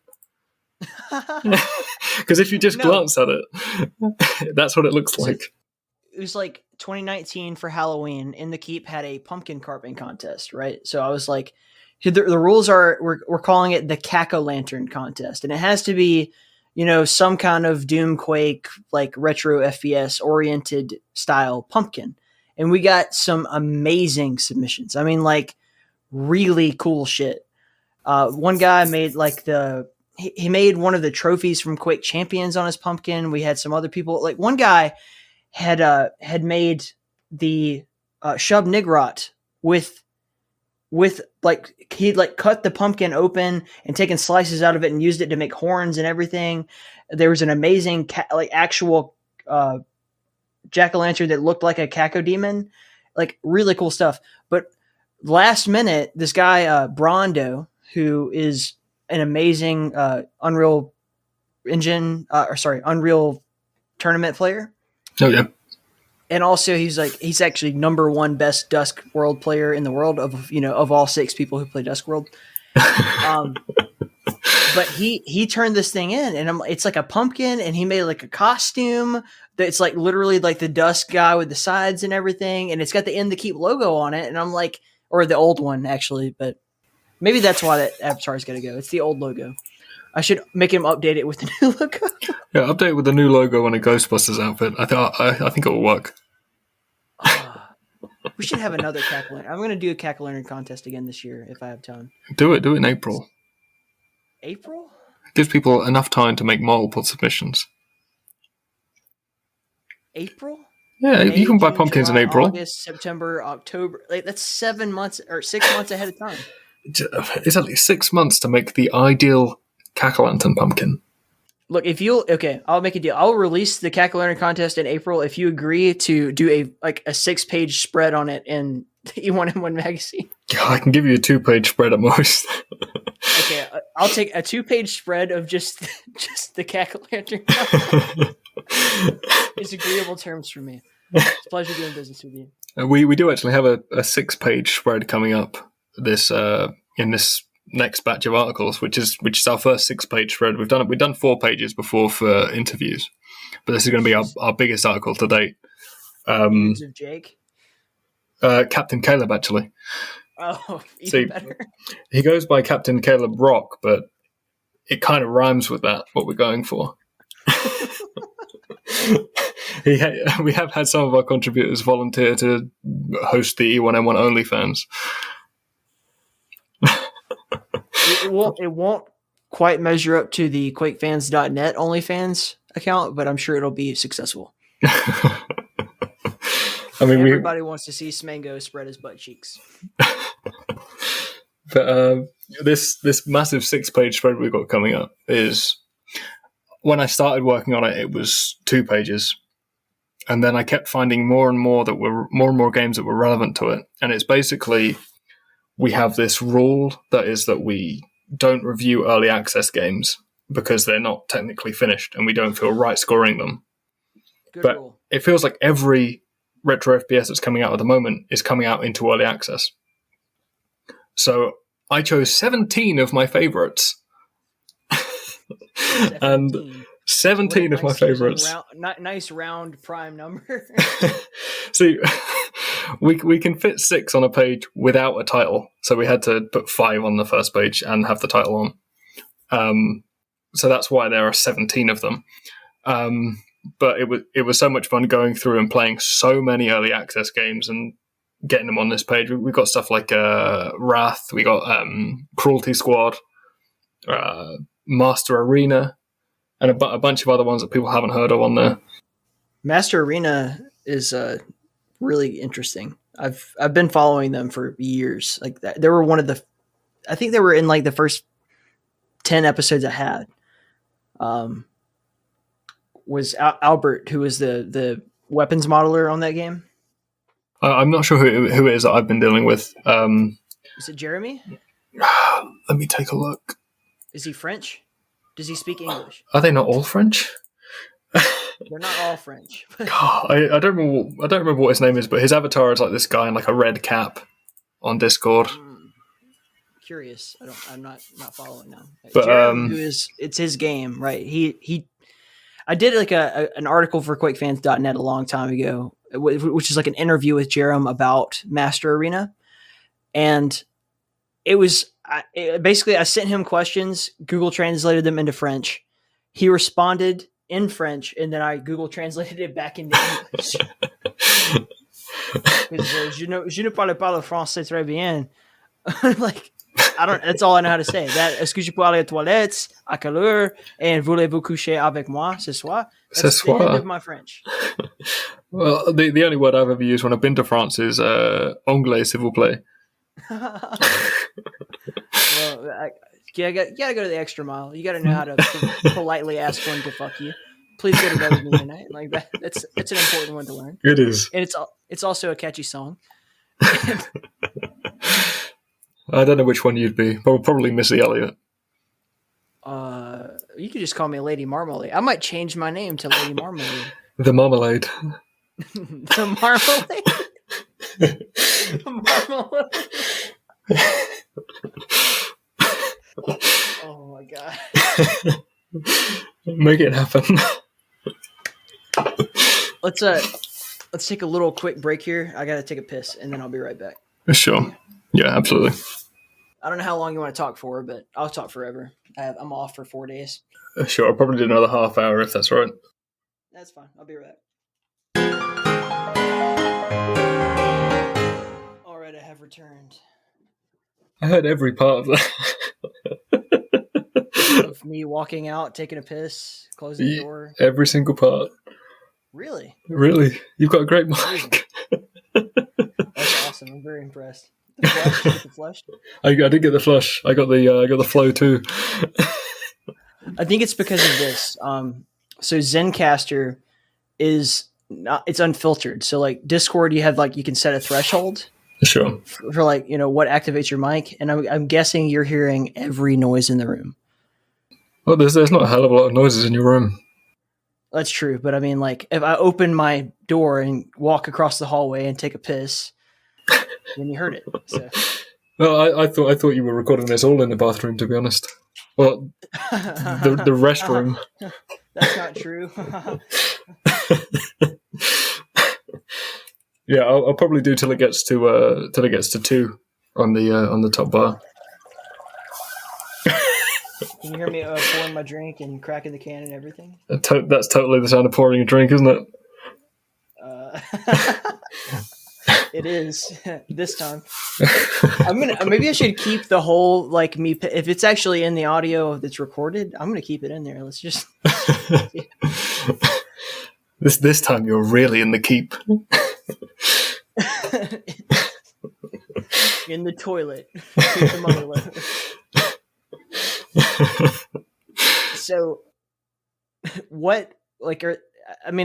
I think I started this question earlier and never really finished it, but I understand that you publish a magazine in which you do this all the time, but like what's currently on your radar is like the best looking games coming out? Well, I actually made a gigantic document of it. Well, I wouldn't say gigantic, but there's like 50 games I popped on there. Just give me like top 5. Like these are going to be the games that are candidates for a 4.5 star review. Candidates for a 4.5 star review? Well, that's a question and a half. There's one I've really got my eye on called Project Odin. It's Russian. right next to me. It's a Russian game by Resurrectors Game Studio, and it's got this whole kind of action B movie kind of VHS scan lines vibe going for it, and it just looks fantastic. It looks like I don't know if you ever heard of Cold Winter. I have. It's a PS2 FPS. It looks a bit like that, but more retro. It looks almost like those old FMV games that you used to get. Yeah, that's 25 years old. that's massively on my radar. There's another one, Sprawl, which is like a cyberpunk game with wall running and katanas that isn't Ghost Runner. Okay. What else do I even want to mention? There's Unleash Hell, which you and I have talked about before. OTR. What's his name? I feel like such an asshole right now. Foamy. Yes, Foamy. He like within minutes of you telling him like to talk to me, like was in my Discord and we chatted quite a bit about his game. He's a nice guy. He's a really nice guy. He really is. He likes Winger as well. I'm looking forward more than the game. I'm looking forward to the soundtrack because he's a professional musician. He is. He's got some great music that he's produced. So that's 3. These are 4.5 star games, folks. Potentially 4.5 star games. And to 2 more I want to mention. I'd have to give one shout out to Coven, where you play as a witch and to regain health you eat people's testicles. It's like set in the 1600s and you've got all these cool kind of the time weapons, like you've got like a flintlock pistols and stuff like that. Yeah, that looks really cool.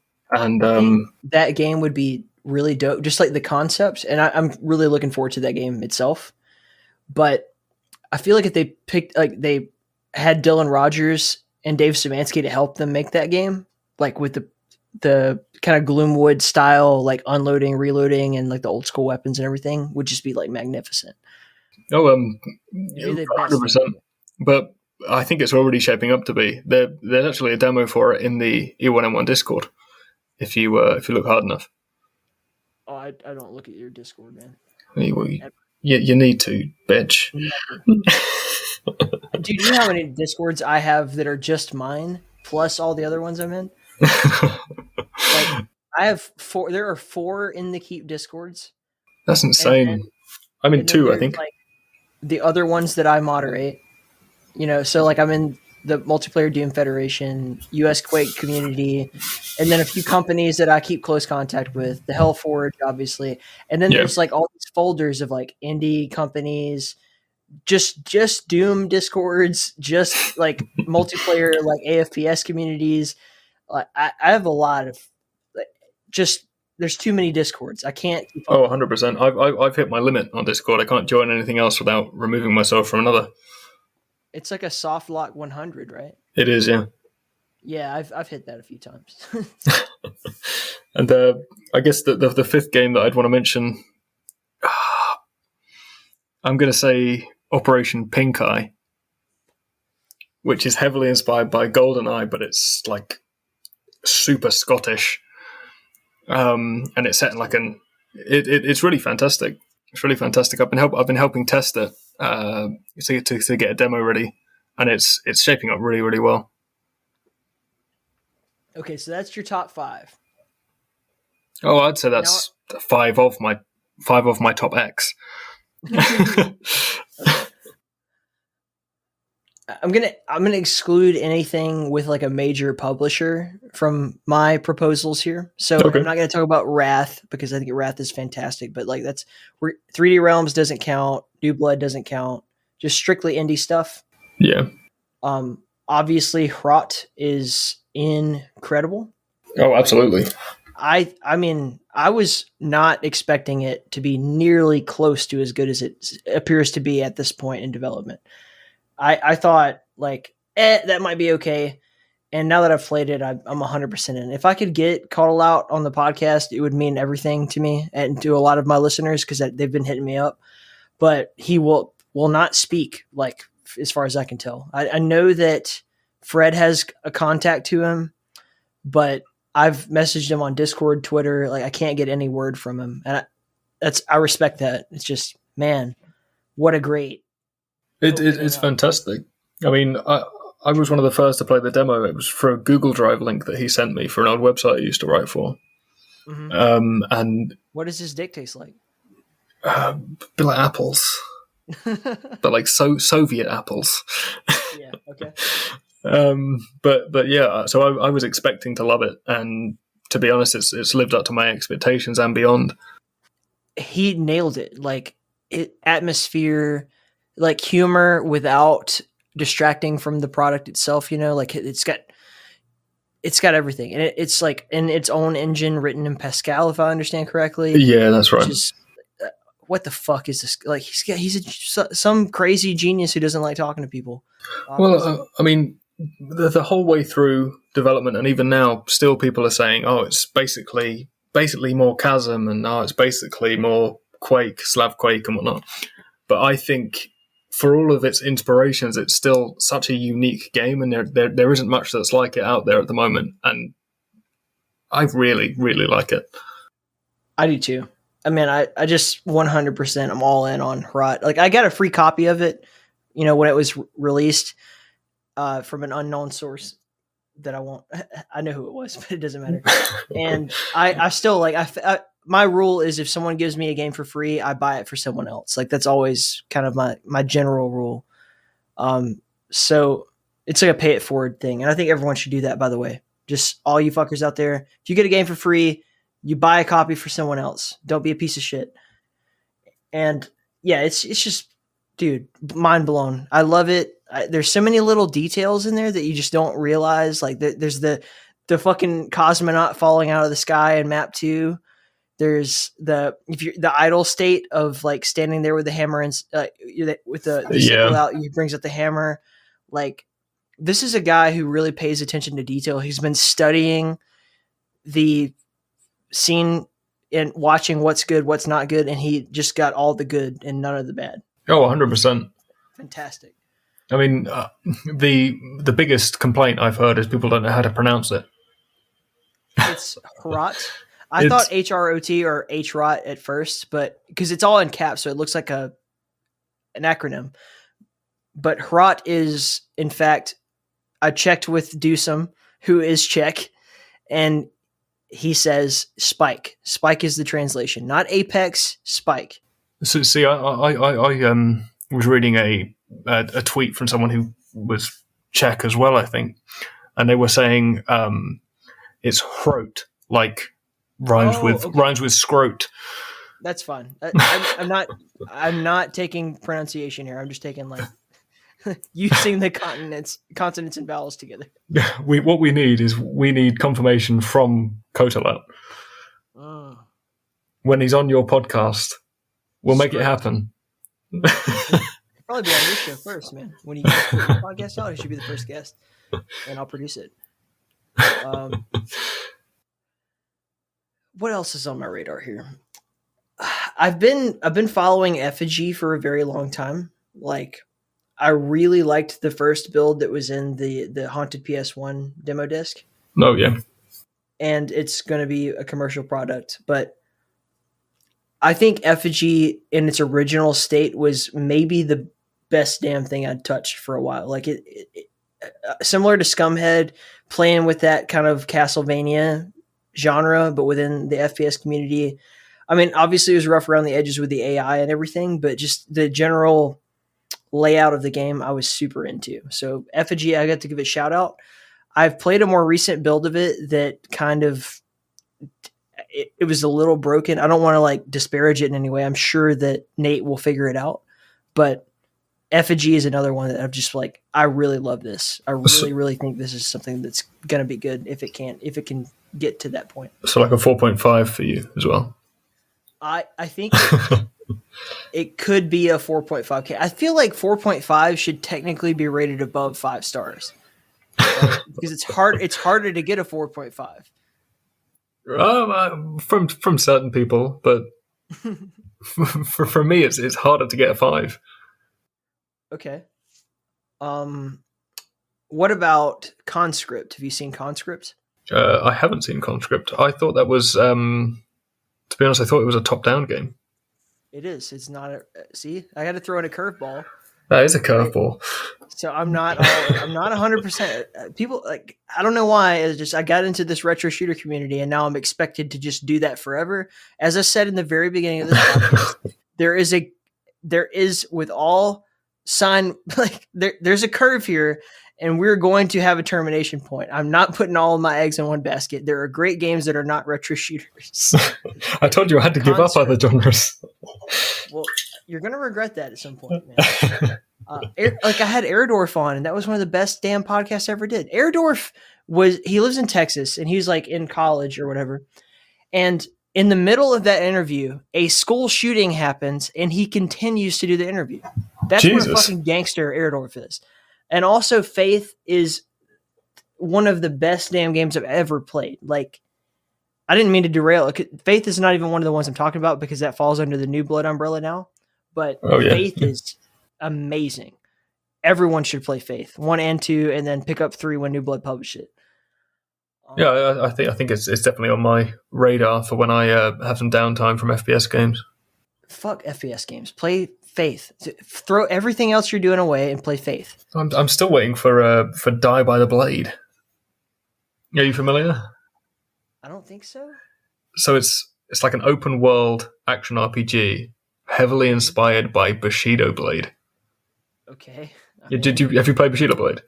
I have not, but it sounds dope. Bushido Blade is this Squaresoft PS1 3D fighter where if you get hit once, you're dead. And it's one of the best fighting games I have ever played in my life, and I've played a shit ton of them, including one with this character who's totally Steven Seagal, but his name is Douglas. But yeah, Die by the Blade is going to take that kind of every hit matters combat and put it into a proper action RPG, and it looks so cool. It sounds hella dope, man. If I was doing a action RPG magazine, front cover material. I'm thinking, okay, I forgot about Conscript here, which is what I originally was talking about. Oh, hey, wife. Have a good day at work. Or you're going to get your COVID test now? Yeah. All right. Let me know how that goes. Yeah. Love you. Conscript, sorry. That's all right. It's a top-down game. It is very, very much inspired by Resident Evil 1 and 2 on the PS1. And it takes place in the trenches of Verdun during World War One. And so there's a lot of boxes checked for me here. First of all, I'm so in love with Resident Evil that I have a tattoo of it. Oh, wow. Second of all, it's really fun to play. That's obviously very important. And 3, I'm a huge fucking history buff, and my favorite war, not that I like any war, but I mean my favorite one to study is World War One. And so like there's no way I was going to miss this thing. Yeah, I hear you. That does sound really good. It is dope. I really, really enjoy the demo. I highly recommend everybody grab it and then, see what happens after that. And what are your final 2? Oh, final 2. I want to state first that this is not in order. Like I don't have an order for these. White Hell, I'm 100% in on White Hell. I think White Hell is going to be the best game published in whatever year it gets published. If they continue on the same trajectory they're on, it's going to be the best in this genre game published, period. Well, the demo was absolutely fantastic. Absolutely fantastic, or absolutely. I love White Hell. It's just going to get even better as well when they put the bears in. I mean, I don't want to like give. I talk to them quite a lot. Like Migo and I are like buddies essentially. So I don't want to like spoil anything, but yeah, that's a game. That's a fucking game. It's so their understanding of environmental storytelling is, unparalleled by anyone else. Like I'd say Herat's on that kind of the similar level there, where it's like they really make use of the setting to tell the story. But I can't think of anyone who's like got it down like that without any cutscenes, without any dialogue of any kind. Just There's an opening cutscene. okay. But what I really like about White Hell is the environmental kills. There's so much opportunity for it, and it's always so satisfying. I like the beer. I'm a big fan of the beer. I just like that if you really explore those levels, you know, there's so much shit you can do that you don't realize you can do. Like you can kind of navigate across the tops of buildings and then find yourself in these weird secret areas that you would never think were even possible unless it were White Hell. It's so cool. It's a game that is full of freedom, and I also I like the magic weapon thing. It's like based on the Sisu, is it? Sisu? Sisu, yeah. So the story is based on the Kalevala. I apologize to any Finnish listeners if I'm mispronouncing that word, but I love the fact that they have like a reference material for kind of what they're going for with the, you know, with the mythos of the game. I'm so attracted to Lovecraft stuff. Like it's like, okay, I can dive into this with an understanding of the universe that it takes place in. And same thing with White Hell. I think for a game with hell in the title, it's heaven to play. They were included in the people who were given a pass. Fantastic. You're out there and you're about to make a new game, especially a retro shooter game, and it has the name Hell in it, you're getting a fucking citation, you son of a bitch. But there are so many great ones you missed out. So many great ones. I don't care. No more. They're not great because I'm not going to find out about them because they are hidden behind this stupid fucking keyword. That's the problem. It doesn't matter how great your game is if no one ever fucking plays it because it looks like the same name as 10 other games or 100 other games. No one's going to give a shit and I'll never see it. How do you feel about it with 1L? I am willing to make certain exemptions for creative use of 1L Hell if it refers to the mythos of the Nordic hell. Otherwise, they can suck my balls. I'm just not gonna fucking play it. I don't. And if you message me and you're like, "No, dude, you gotta give it," no, fuck you. They got cited. No more. I'll have to run them through Google Translate to recommend them to you. That might work. If you translate it into Czech and translate it back to English, it'll probably look totally different. Apex. Oh, Apex. Okay, cool. Apex Legends? Fuck that game. No, sir. I think I still have one more. Yeah, you got one more. I mean, oh, fuck. God damn it. I just chose between my two favorites, and I have to say Vomitorium and Age of Hell. I can't not say either of those. So that's my... I got 6. You get an extra one if you want. Well, I mean, literally everything Bridgeburner does is incredible. Like, he is the master of architecture in the Doom engine. And those biceps. It's hard to Bridge because he is there's a bunch of people that are like his proteges that are like equally as, you know, because they've learned so much from him, like they're kind of taking and running with it. So like if I say Bridge, I have to also say Arlene. Like I can't leave Arlene out of that conversation. Oh, absolutely. Yeah, because I honestly, to be completely frank about it, I liked Technicolor Anti-Box Christ, whatever the fuck, more than I liked Bastion of Chaos. And I would never say that to his face, but I would say it to Arlene's face because I know she would like that. But I enjoyed my playthrough of Technibox Anti-Color Christ more than Bastion of Hell, and I mean it. That's actually how I feel. And I didn't play either with a mod. I say there's another great Doom Total Conversion coming out that isn't on a lot of people's lips, and it's probably not going to be on yours either, for one reason and one reason only. And that game is Hellslinger. I've heard of Hellslinger. Well, it wasn't on your list. But I heard about it because everybody messaged me back like, "What about Hellslinger?" Like, fuck them. Hellslinger is seriously amazing. I'm not gonna see it because it has hell in the title. I'm not. It looks dope. It looks really dope.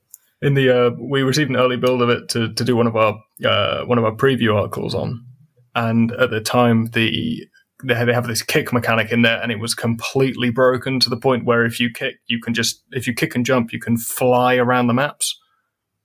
And that of itself is one of those instances where you're like, where is it not a bug, and it becomes a feature. I think that GZ Doom titles are the future in terms of making a fair living off of publishing retro FPS titles. Like, it's definitely a smart move right now. Like, if you're not capitalizing on it, you're probably like working for a company that makes real games. You know what I mean? I got to just close it out by saying, like, I really like what you guys are doing. I think that you've not only are you like doing awesome things just in your like what you've been working on with the magazine and everything, but when E1M1 was initially like, you know, I started seeing it around, I thought these guys are idiots. They're stupid. They'll never make it. Worst idea I've ever heard of in my life. Not subscribe. And then you caught Dave's eye, and Dave's much smarter than me. And you ended up in Realms Deep, and I was very impressed with everything that I saw there. I now own, you know, the magazine. I've kickstarted both of them personally with my own money, not within the Keep's money, just to be very clear. I admire the fuck out of what you guys do. I still think radio is a dying art form, and you guys should go to podcasting. But all that aside, man, I love you, and I think that you've been a great guest. Like, you've just been like a top-notch guest, and I'd love to have you back on anytime. Oh, absolutely.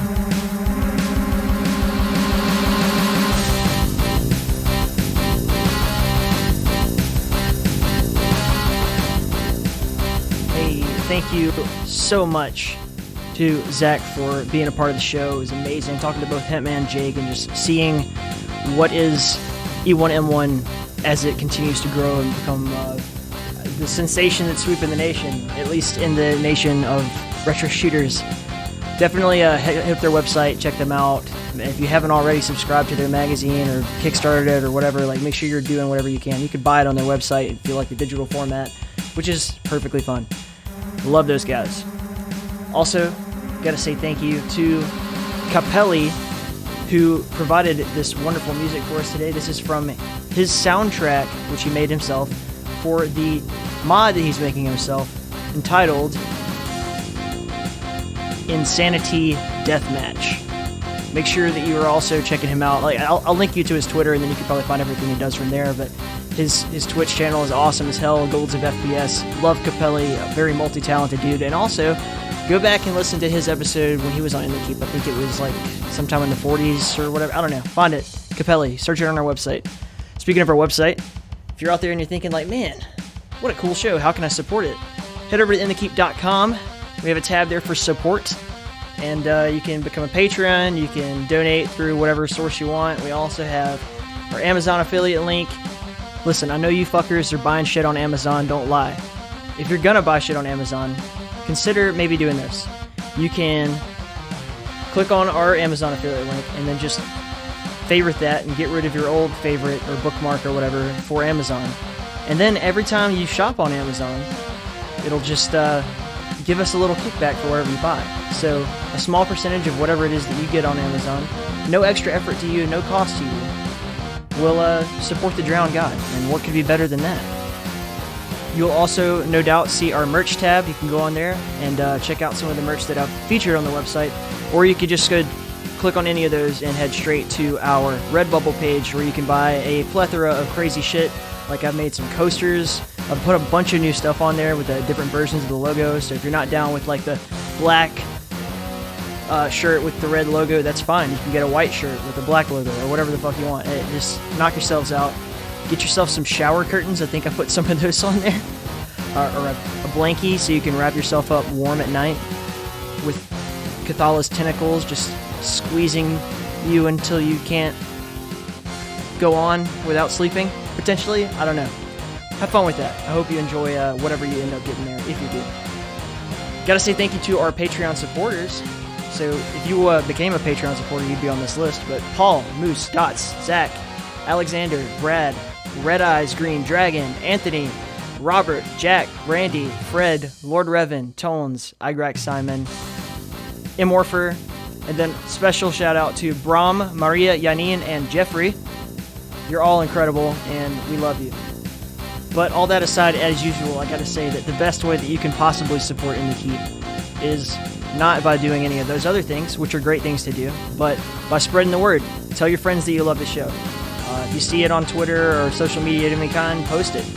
Say like, hey, this is a great show, I really like it. Leave those comments, likes, reviews. Subscribe on whatever it is that you're listening to this on, whether that be YouTube or Spotify or Stitcher, it doesn't matter. Google Podcasts. I think we're on a bunch of new shit. And I've also noticed, since we moved to Captivate, I got onto a few other directories that I didn't realize existed. And one of them is Ghana, which is based in India. And apparently, we just have a fuck ton of people in India who really like this show. So, welcome. I'm super happy to have you here. I can't wait to see what kind of feedback we get from that community as it continues to grow. And it is like already amazing how big it is. So, I'm going to let the music play out here. Make sure that you, if you are enjoying it, give Capelli a little shout. Go find him, support him. And until next time, stay in the keep.